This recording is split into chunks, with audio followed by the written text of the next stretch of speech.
Hey you guys, how you doing? እንግዲህ ዛሬ ጸጉራችሁን ከእንደዚህ ስትሬት ወይንም ደግሞ ከፍሪዝ ኖርማል የሀበሻ ጸጉር ወደዚህ የሚያምር ከርል እንዴት መቀየር እንደምትችሉ አሳያችኋለሁ። it's በጣም easy process, so ተከታተሉ።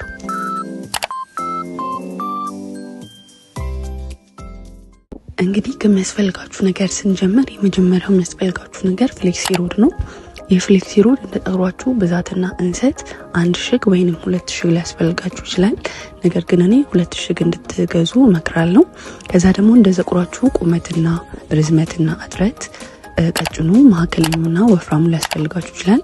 የኔ መካከለኛው ነው የገዛሁት ማለት ነው። እና ፍሌክሲ ሮዱን የተለያዩ ቡቲኮች ታገኙታላችሁ ማለት ነው። በተጨማሪም ጸጉራችንን የምንከፍልበትና የምናበጥርበት ማበጠሪያ እንዲሁም የጸጉር ቅባት ያስፈልገናል። እኔ የምጠቀመው ጂጂ የጸጉር ኦይል ነው። አሁን ወደ ቪዲዮ እንግባ። የመጀመሪያው ስቴፕ እንግዲህ የሚሆነው ጸጉራችንን ወደ ተወሰኑ ቦታዎች መክፈል ነው።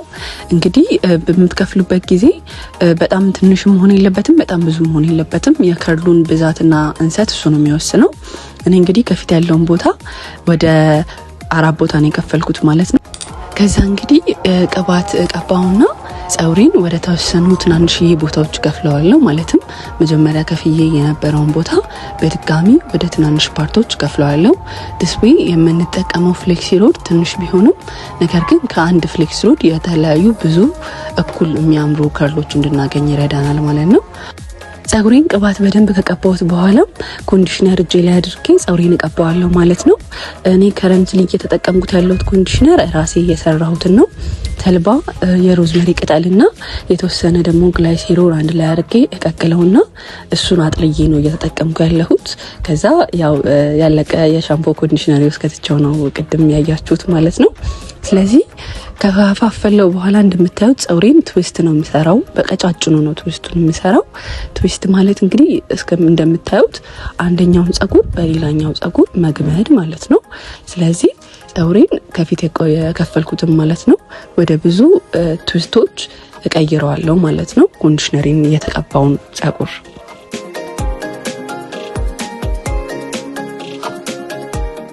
ጸጉሬን ትዊስቱን ሰርቼ ከጨረስኩት በኋላ ምንድነው ማደርገው?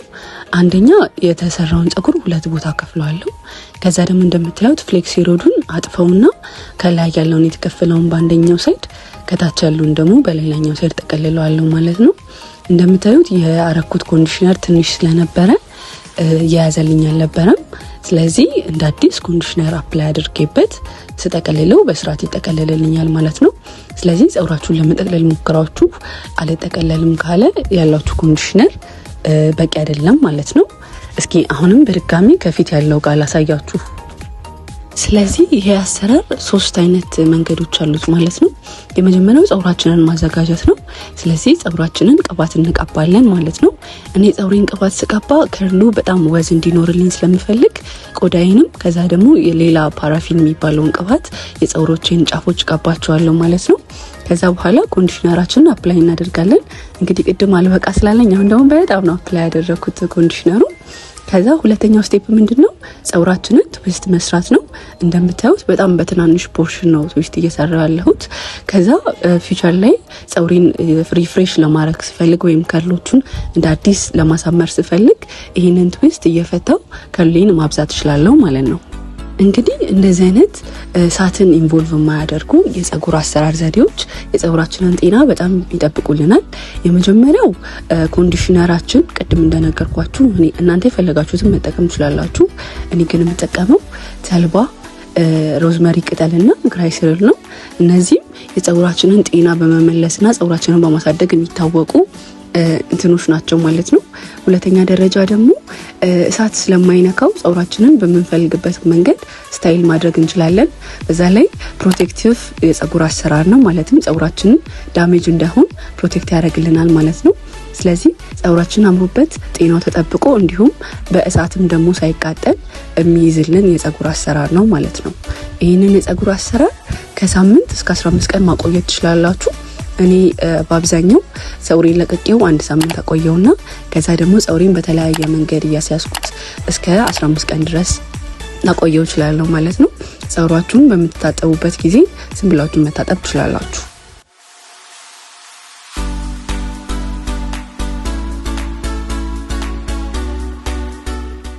የመጨረሻው የመጠቅለያ ደረጃ እንግዲህ የሚሆነው ጸጉራችንን በድጋሚ በኮንዲሽነር አርሰን ከዛ በኋላ ለሁለት ጸጉራችንን እንከፍለዋለን። ከዛ በመቀጠል ፍሌክሲዮናችንንም እንደዚሁ የሁለት ቦታ እናጥፈውና አንደኛውን ጸጉር በአንደኛው ሳይድ ሌላኛውን ጸጉር ደግሞ በሌላኛው ሳይድ እንጠቀልላለን። በመንጠቀልልበት ጊዜ ጸጉሮቹን አቀራርበን ከሆነ የምንጠቅልላቸው የጸጉራችን ከርላችን የተሰበሰበ ከርል ይሆናል። እንዲሁም ጸጉራችንን ደግሞ ለጥጠን ከሆነ የምንጠቀልለው በተለጠጠ ከርል የምናገኝ ይሆናል ማለት ነው። እኔ ሰብስቤ መጠቅለል የፈለኩበት ምክንያት ጸጉሬ በጊዜው በሄደ ቁጥር እየለቀኩት ስለሆነ ሆኖ እታች የተለጠጠ ይመጣል። ስለዚህ የመጀመሪያው ቀን ስብስብ ያለ ከርል ይኖረኝና ሁለተኛው ቀን ሶስተኛው ቀን ደግሞ የተለጠጠ የሚያምር ከርል ይኖረኛል ማለት ነው። ነገር ግን እናንተ እንደፈለጋችሁ የሚለጠጥም ከፈለጋችሁ ረዘም ያለ ከርል ወይንም ደግሞ የተሰበሰበ ከርል ማድረግ ትችላላችሁ ማለት ነው። ስለዚህ እንግዲህ ይሄንን ፕሮሰስ ጸጉራችን ላይ እየከፈልን እንደግመዋለን ማለት ነው። በሚገርማችሁ ሁኔታ የምትከፍሉት ጸጉር መሀል ላይ ያለው ካልሆነ በስተቀር ቀጥ ያለ መስመር መሆን አይጠበቅበትም። ምክንያቱም መጨረሻ ላይ ፈተን ስለምንቀላቅላቸው የምንከፍለውን እንደፈለግን አድርገን መክፈል እንችላለን። አስሎንጋስ የከፈለው ጸጉር ብዛቱ ወደ እኩል የሚጠጋ እስከሆነልን ድረስ ቀጥ ያለ መስመር ይሁን አይሁን ምንም ለውጥ አያመጣም ማለት ነው። ስለዚህ እኔ እንግዲህ ጸጉሬን እስከ መጨረሻው ድረስ ጊዜ ጠቀልለውና ከዛ በኋላ ደግሞ እንዴት እንደሚፈታ አብረን የምናይ ይሆናል ማለት ነው።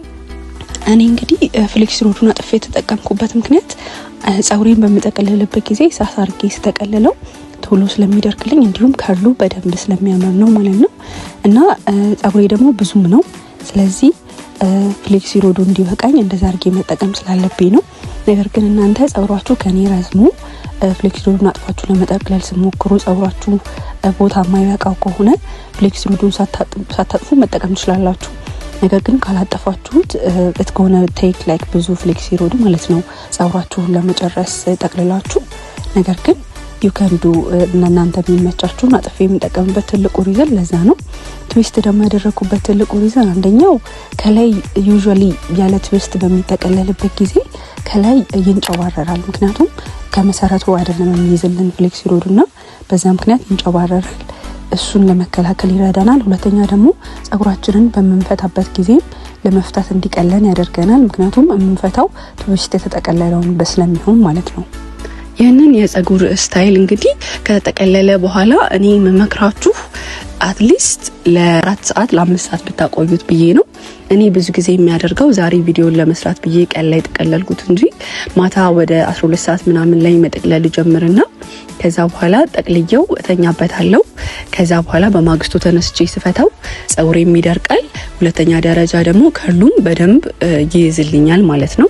ነገር ግን በትንሹ 3 ሰዓት 4 ሰዓት አቆዩት። በደንብ ተጠቅልሎ በቆየ ቁጥር እስከ 15 ቀን ድረስ በደንብ ከርሉ ሳይበላሽ የመቆየት እድል ይኖረዋል ማለት ነው።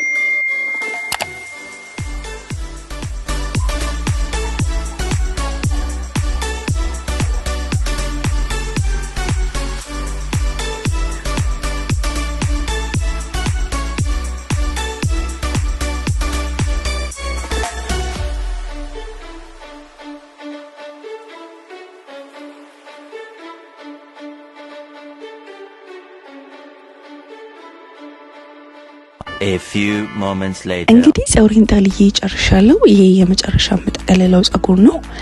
ከዚህ በኋላም እንግዲህ ቅድም እንደነገርኳችሁ ጸጉራችሁ በትንሹ ለ4 ሰዓት ወይም ለ3 ሰዓት ካቻላችሁ ደግሞ ከዛ በላይም እናቆየውና ከዛ መንፈታ ይሆናል ማለት ነው። እንግዲህ እኔ ለዛሬ ቪዲዮ ስል ከዛ ደግሞ መሄድበትም ስለነበረኝ ጸጉሬን ለ3 ሰዓት ነው ያቆየሁት። ስለዚህ እንደምታዩት መጀመሪያ የማደርገው ነገር ምንድነው ጸጉሬን ለመፍታት ዝም ብዬ መፍታት ነው። ላይክ ምንም የማረግበት ነገር የለም። ትዊስት ያደረኩትን በተመሳሳይ ከሆነ እንደዚህ በቀላሉ ይፈታላችኋል። በተመሳሳይም ባይሆን አንደኛውን መጀመሪያ ላይ እንደዚህኛው ማለት ነው፣ ሁለተኛውን ደግሞ ሁለተኛ ላይ ያረጋችሁ መፍታት ትችላላችሁ። ብቻ የተጠቀለለውን እንዳይፈታባችሁ ማለት ከመፍታት ፐርፐስፉሊ ከፈለጋችሁት በስተቀር እንዳይፈታባችሁ ቀስ ብላችሁ ፍቱት። ጸጉራችሁም እንዳይነጫጭ በዛው ልክ ማለት ነው። ስለዚህ አሁን የማደርገው ነገር ምንድነው እያንዳንዱን የጠቀለልኩትን ፍሌክስ ሮድ እፈታዋለሁ ማለት ነው።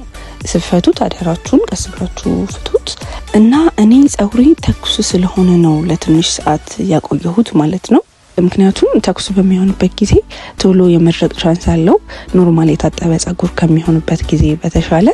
ነገር ግን እናንተ ጸጉራችሁን በኖርማል የሀበሻ ጸጉር ማለትም ጸጉራችሁን ታጥባችሁት ወይንም ቁጥርጥር ምናምን ከተሰራችሁት በኋላ ፈታችሁት ባለው በደረቀው ጸጉር ከሆነ የምትሰሩት ከኔ በላይ ማቆየት ይኖርባችኋል እና ከርሉም ለረጅም ጊዜ እንዲቆይላችሁ የምትፈልጉ ከሆነ በቻላችሁት አቅም ለረጅም ሰዓት ማቆየት አለባችሁ ተጠቅልላችሁ ማለት ነው።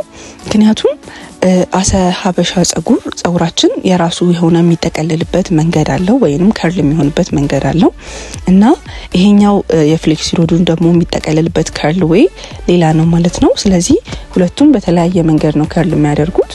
ስለዚህ የኛው ከርል ከዛኛው ከርል በልጦ ይሄኛው ከርል ብቻ እንዲወጣ ወይንም ጸጉራችን ፍሪዝ እንዳይሆንብን የምንፈልግ ከሆነ ለረጅም ሰዓት ማቆየት አለብን ማለት ነው። ስለዚህ እኔ ኢቭን ዶ ለ3 ሰዓት ቢሆን የሚያቆየሁት እናንተ ከ3 ሰዓት በላይ በትንሹ ማቆየት አለባችሁ እና ከቻላችሁና ከፈለጋችሁ ካስክም መግባት ትችላላችሁ አድርጋችሁት። ይሄኛው ምንም ካስክም ቢገባ የሚሆነው ነገር የለም። ፍሌክስ ሮድ ማቴሪያሉ ለካስተም ከብሎ ስለተሰራ ማለት ነው። ያው ሂትለስ ከርል ነው በሚለው ነው ካስክም ማንገባበት ነው እንጂ ካስክ መግባት ከፈለጋችሁ ካስክ ገብታችሁ መፍታት ትችላላችሁ ማለት ነው። እንግዲህ እንደምታዩት የመጨረሻ ፍሌክሲ ሮዴን አውጥቻለሁ። ስለዚህ ጸጉሬን ፈትቼ ጨርሻለሁ ማለት ነው። ጸጉሬን ፈትቼ ከጨረስኩ በኋላም የመጀመሪያው ስቴፕ የሚሆነው ጸጉሬን ወደ ላይ አስይዘውና እያንዳንዱን ጸጉር ኢንዲቪጁዋሊ እያንዳንዱን ከርል መለያየት ወር መነጣጠል ነው የሚሆነው ማለት ነው። እንደምታዩት ግን የኔ ጸጉር ተተኩሶ ስለነበረ በራሱ ቶሎ ቶሎ እየተነጠለልኝ ነበረ። ቅድም የሰራነው ትዊስት የተለትናንሹ ስለነበረ የገመድ ነው እሱን መነጣጠል አያስፈልገኝም። እሱን መነጣጥለው ጸጉሬን ረጅም ሰዓት በሄደ ቁጥር ካሉ ፍሬሽ እንዲያደርግልኝ ስፈልግ ነው ማለት ነው። አሁን ደግሞ የጸጉር ቅባቴን ቅድምም ቀብቻለሁ ቆዳዬን። አሁን ደግሞ የምቀባው ምኑን ነው? ከርሉን ነው የምቀባው። ለምንድነው ይሄን ከርል የምቀባው? አንደኛ ጸጉሬ እንዳይያዝ ወይም ፍሪዝ እንዳያደርግ ነው ማለት ነው። የፈቷቸው ጸጉሮች እንዳለ እንደተፈቱ ሆነው እንዲቀጥሉ ነው። እንደምታዩት አሁን እዚህ ጋር የተወሰነውን ያህል ፓርት ፈትቼ መጥቻለሁ እና እንደምታዩት ራሱ በራሱ ለየብቻ ስለሆነ ትዊስት የተሰራው ትዊስት በተሰራበት መንገድ ነው እየተጠቀለለው ማለት ነው። አሁን ግን ሁሉም በተጠቀለሉበት ወይ ስለሆነ እየተነጣጠሉ ያሉት በራሳቸው በሚፈልጉበት ወይ ነው የምንነጥላቸው ማለት ነው። ከፊት ያለውን ደግሞ ኤክስትሪምሊ ትናንሽ አድርጌ ነው ትዊስት የሰራሁት። እሱን ለምን ነው ኤክስትሪምሊ ትናንሽ አድርጌ ትዊስት የሰራሁት? it's because ከፊት ሞር ቮሊዩም እንዲሰጠኝ ወይም እንዲኖርልኝ ስለፈለኩ ነው ማለት ነው። በቃ ከዚህ በኋላ እንዲነጠልልኝ የምፈልገበት ቦታ ብቻ ያያረኩ መነጠል እና ግን አሁንም እኔ ጸጉሬ ሞር ቮሊዩም እንዲኖረው ስለምፈልግ በደንብ ማኒፑሌት አደርገዋለሁ ወይም በደንብ እነጣጥለዋለሁ፣ በደንብ ከፋፍለዋለሁ ማለት ነው። ሞር ቮሊዩም የሚኖረው በደንብ ሞር በከፋፈላችሁት ወይም በነጣጠላችሁት ቁጥር ነው። እስኪ አሁን ጸጉሬን በደንብ ከከፈልኩትና ከነጠልኩት በኋላ ያለውን ጸጉር እንመልከት። ሉክ አህዳት ጸጉሬ እንዴት እንደሚያምር ሆኖ እንደወጣ ተመልከቱት ብቻ። ቁመቱ፣ ቮሊዩሙ፣ ከርሉ በጣም የሚያምር ሆኖ ነው መጨረሻ ላይ የወጣልኝ። እንደምታዩት ጸጉሬ ራሱ ጥቁረቱ በደንብ ጨምሮ ነው የወጣልኝ። ለዚህም ምክንያቱ ምንድነው? ቅድም እንደነገርኳችሁ ከቆዳዬን ብቻ ሳይሆን ቅባት የቀባሁት የጸጉሬንም ጫፍ ነው። ይህም በደንብ የሚያምር ወዝ ሰጥቶታል። ከዛ በኋላ ደግሞ የተልባና የሮዝመሪ ቅጠል ቅልቅል የነበረው ያ ኮንዲሽነርም ጸጉሬን ሞር እንዲጠቁር አድርጎታል ማለት ነው። ኢቭን ከፊት ያሉት ጸጉሮች ቮሊዩሞቹ እንዴት እንደሚያምር ተመልከቱት ብቻ። ስለዚህ እናንተም ይሄንን ፍሌክሲ ሮድ እንድትሞክሩ ትላችኋለሁ። አም ፕሪቲ ሹር ሪግሬት እንደማታረጉት በመስራታችሁና የሚያምር ሆኖ እንደሚወጣላችሁ አውቃለሁ። ለኦንሊቲንግ ኮንሲደር ማድረግ ያለባችሁ የጸጉራችሁን ቁመት በመመልከት ፍሌክሲ ሮድ ታይፑን መምረጥ ብቻ ነው እና በቀጣይ ቪዲዮ እንገናኛለን። እስከዛ ድረስ ግን ሰብስክራይብ ማድረግ እንዳትረሱ። እንደዚህ አይነት ቪዲዮዎች ሞር በደንብ ሰራላችኋለሁ። ቀላል የሚደገሙ ጸጉር ስታይሎች። ቀጣይ ቪዲዮ እስከምንገናኝ ድረስ ቻው።